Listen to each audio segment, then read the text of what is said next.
প্রোগ্রামগুলো ছিল এটা যে সেই পর্যন্ত গেছে, এটা মানে বলা যায় না যে আমরা কি রকমের খুশি। হয়তো আমরা পাবো না, কারণ আমরা এখন পঞ্চম বর্ষে, তো আমাদের পরের বছর আমরা ইন্টারনিতে উঠে যাব, মেডিকেল হতে গেলে আরো 2-3 বছর হবে। যেহেতু ফাইল উঠে গেছে, আমরা আশা করি তাড়াতাড়ি উঠবে।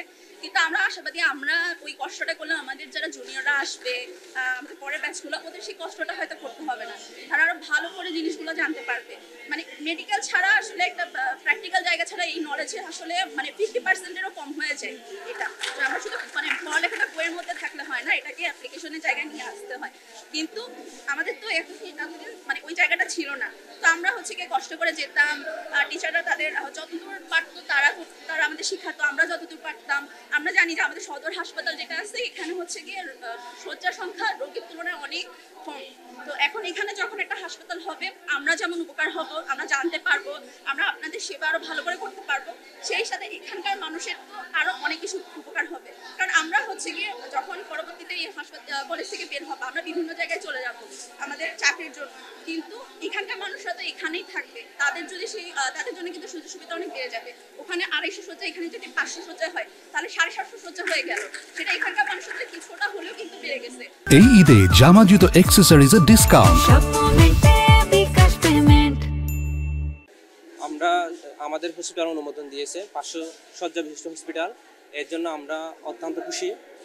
এতদিন আমরা অনেক কষ্ট হয়েছে আমাদের, যে আমাদের ক্লিনিক্যাল ক্লাসগুলোর জন্য আমাদের সদর হসপিটালে যাওয়া লাগতো। এটা হচ্ছে আমাদের থেকে প্রায় 8 কিলোমিটার দূরে, সকালে একবার বিকাল একবার আসা যাওয়া, আমাদের অনেক কর্মঘণ্টা নষ্ট হয়।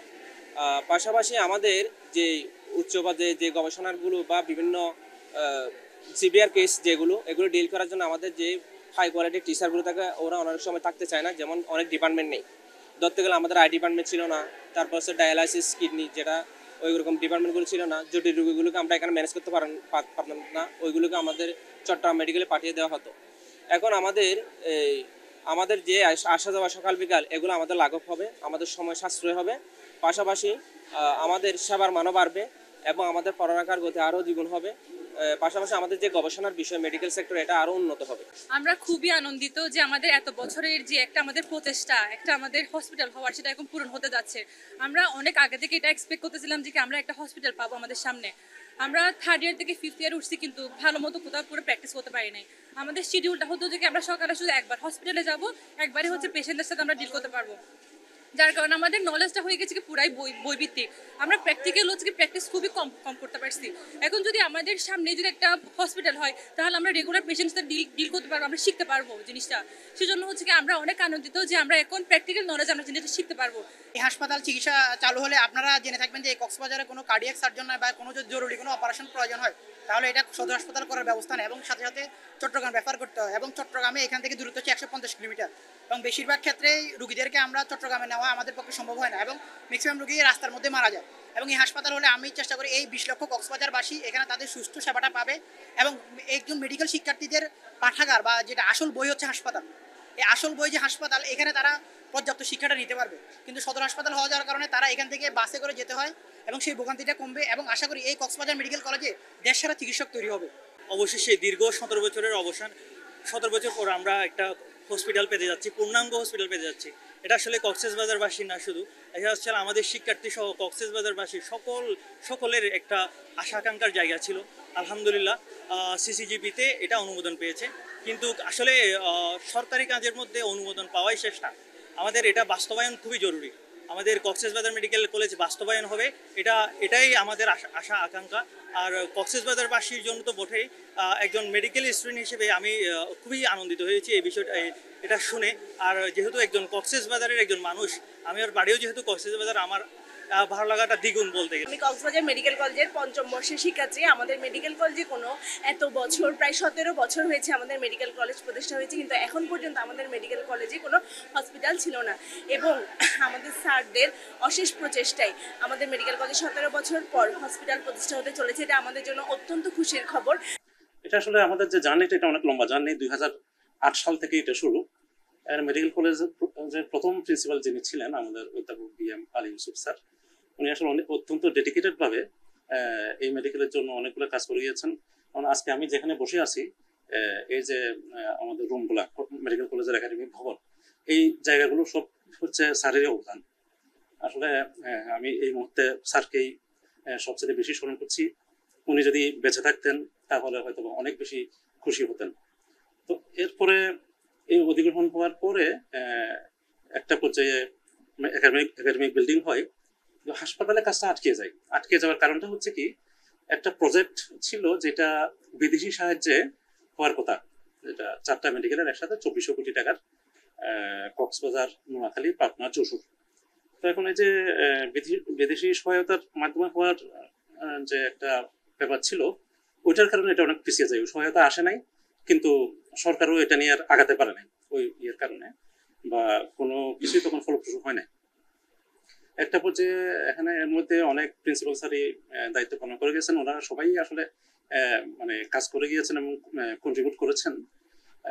তো পরবর্তীতে এক পর্যায়ে ওই ইয়ে থেকে এটা বের করে আনা হয়, মেডিকেল কলেজের হাসপাতালের প্রস্তাবগুলা পরবর্তীতে সরকারি অর্থায়নে করার একটা সিদ্ধান্ত হয়। এরপরে এক নাকি পাস হয়, আর লাস্ট টেন্ডারও হয়। তো আমি দায়িত্ব নেওয়ার আগে ফরহাদ স্যার ছিলেন, উনি এটা নিয়ে অনেক বেশি চেষ্টা করেছেন। এর আগে ডাক্তার রেজাউল করিম মন্নুর স্যার, উনিও চেষ্টা করেছিলেন। ফরহাদ স্যার বেশ কিছু যোগাযোগ করেছেন এবং কাজটাকে অনেক দূর এগিয়ে নিয়েছিলেন। উনি স্থানীয় সাংসদ সহ বিভিন্ন যেখানে যার থেকে সহযোগিতা পাওয়া সম্ভব আর কি, সবাইকে নিয়েই উনি চেষ্টা করেছিলেন। ফরহাদ স্যার, ওনার আসলে বিশাল অবদান আছে ওনারও। এরপরে আমাদের কক্সবাজারেরই অধ্যাপক নুরুল আলম, উনিও যে কদিন ছিলেন চেষ্টা করে গেছেন উনি এই বিষয়টা নিয়ে। তো পরবর্তীতে আমি এসে এটা দেখি যে গণপূর্তে আটকে ছিল।